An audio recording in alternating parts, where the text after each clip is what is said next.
అల్లూరు జిల్లా రంపచోడవరం నియోజకవర్గంలో గిరిజన నిరుద్యోగ యువతకు జాబ్ మేళా నిర్వహించారు. రంపచోడవరం డివిజన్ పరిధిలోని నిరుద్యోగ గిరిజన యువతకు ఉపాధి కల్పించాలన్న ఎస్పీ ఆదేశాల మేరకు జాబ్ మేళా నిర్వహించినట్లు పోలీసులు తెలిపారు. ఈ అవకాశాన్ని గిరిజన యువత సద్వినియోగం చేసుకోవాలని రంపచోడవరం డీఎస్పీ సాయి ప్రశాంత్ తెలిపారు.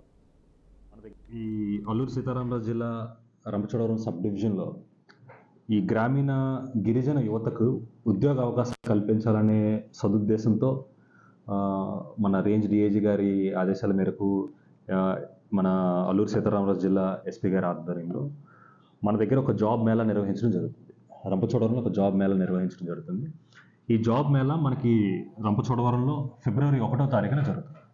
సో ఈ జాబ్ మేళాలో మనకి Innosources private limited and Tata Electronics వాళ్ళు ఈ జాబ్ మేళాలో తదితర కంపెనీల వాళ్ళు కూడా వచ్చి ఈ జాబ్ మేళాలో అర్హత ఉన్న యువతకి 18 నుంచి 26 సంవత్సరాల మధ్యలో ఉన్న యువతకి వాళ్ళు 10th క్లాస్ కంప్లీట్ చేసిన వాళ్ళు ఉండొచ్చు, ఇంటర్మీడియట్ కంప్లీట్ చేసిన వాళ్ళు, డిప్లొమో ఆర్ డిగ్రీ చేసిన యువత ఎవరైతే ఉన్నారో వాళ్ళతో సర్టిఫికేట్స్ వాళ్ళతో ఇంటర్వ్యూస్ అవి తీసుకొని వాళ్ళు ఏ జాబ్ రోల్కి సెట్ అవుతారన్న దాని మీద వాళ్ళకి జాబ్స్ ఇవ్వడం జరుగుతుంది.